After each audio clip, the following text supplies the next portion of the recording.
안녕하세요, 머진기영입니다.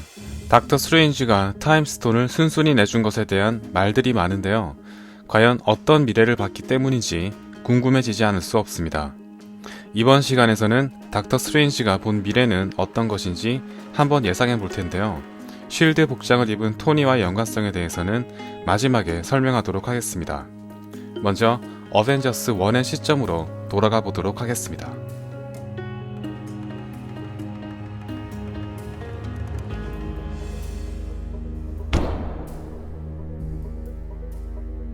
쉴드에서 연구하던 테서렉터를 로키에게 빼앗기자 쉴드의 주요 임원진들은 페이즈 2단계를 실행하라고 지시하게 됩니다. 하지만 닉 퓨리는 페이즈 2단계는 아직 완성되지 않았기 때문에 실행하기 어렵다고 판단하여 폐기된 사항 중 하나인 어벤져스 팀을 결성하자고 제안하게 됩니다. 즉 쉴드를 비롯한 닉 퓨리는 국가재난 사태에 대비해 여러가지 대책을 세우고 있는 것을 알 수 있는데요. 어벤져스 팀 결성은 당시로서는 폐기된 사항 중 하나였으나 마땅한 대책이 없는 상황에서 어쩔 수 없이 실행하게 됩니다. 물론 잠깐 스쳐 지나갔던 페이즈 2단계가 얼마나 대단한 프로젝트인지는 알 수 없지만 어벤져스 결성조차 폐기시킬 정도로 엄청난 대책을 마련하고 있다는 것을 알 수 있습니다. 치타울이 울트론까지 모두 막아냈지만 지금까지 어벤져스가 막지 못할 정도의 큰 재난이라면 인피니티 워에서 등장한 핑거 스냅이 유일합니다. 6개의 인피니티 스톤을 모두 모은 타노스는 손가락만 튕기는 정도로 우주의 모든 지적 생명체를 반으로 줄였으며 MCU 사상 역대급 재앙을 불러일으켰습니다. 토니의 목숨보다 타임스톤이 더 중요하다고 언급한 스트레인지는 토니를 살리기 위해 타임스톤을 넘겨주면서 마지막 단계에 돌입했다고 언급하게 되는데요. 닥터 스트레인지가 언급한 마지막 단계는 닉 퓨리가 캡틴 마블을 소환하게 만드는 과정이 포함되어 있습니다. 닉 퓨리가 궁극의 대비책을 실현할 정도라면 치타울이나 울트론 사태를 뛰어넘을 만한 역대급 재난이어야 하는데요. 이미 와칸다에서 감지되는 강력한 에너지와 먼지가 되어 사라지는 사람들을 통해 닉 퓨리와 마리아 힐은 사태의 심각성이 이전보다 훨씬 크다는 것을 직감적으로 깨닫게 됩니다.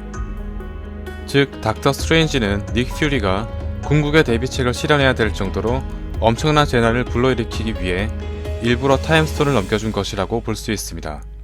즉 자신의 살을 주고 상대방의 뼈를 끊겠다는 전략인 것이죠.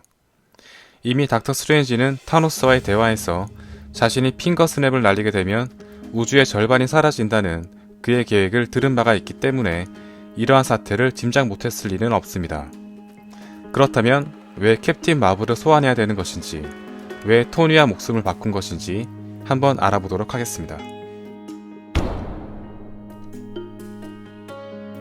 앤트맨에서 등장했던 퀀텀 렐름은 캡틴 마블에서도 등장합니다.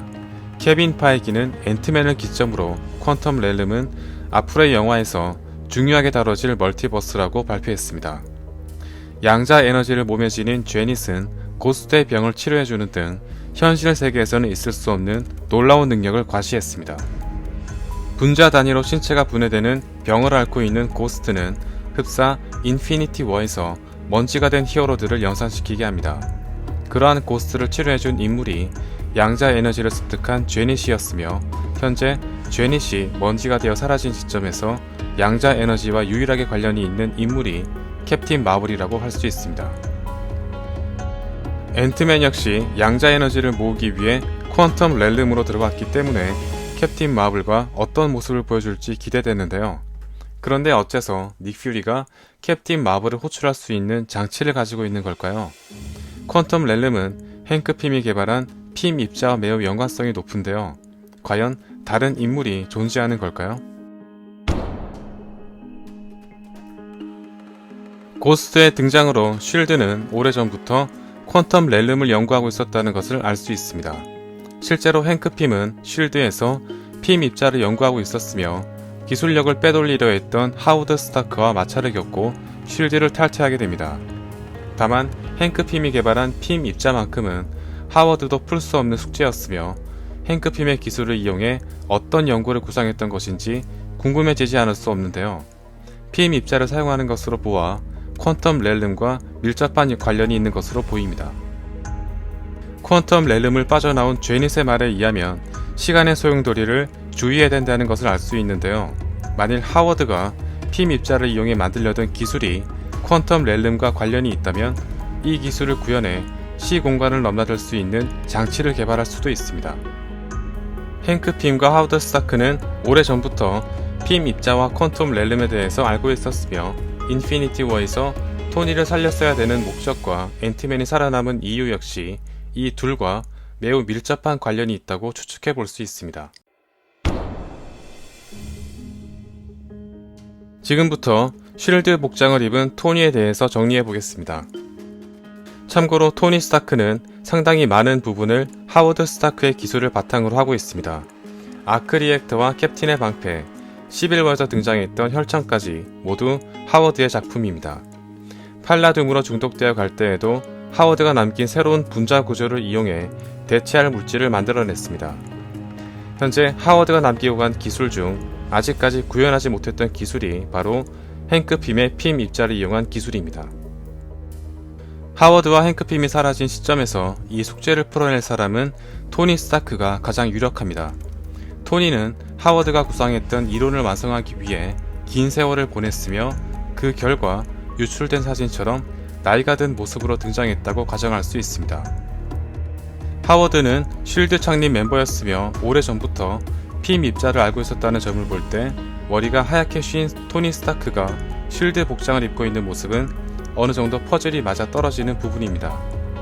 행크 핌이 스타크에게 절대 핌 입자 기술을 넘겨주지 않으려 했던 모습은 하워드가 못다한 연구를 토니가 이뤄낼 수도 있다는 복선을 깔아둔 것은 아닐까요? 어벤져스 시리즈는 항상 토니의 활약으로 끝을 맺었습니다. 어벤져스 1에서는 핵미사일을 치타우리 함선으로 날렸으며 어벤져스 2에서는 토르와 함께 소코비아 도시를 파괴하게 됩니다.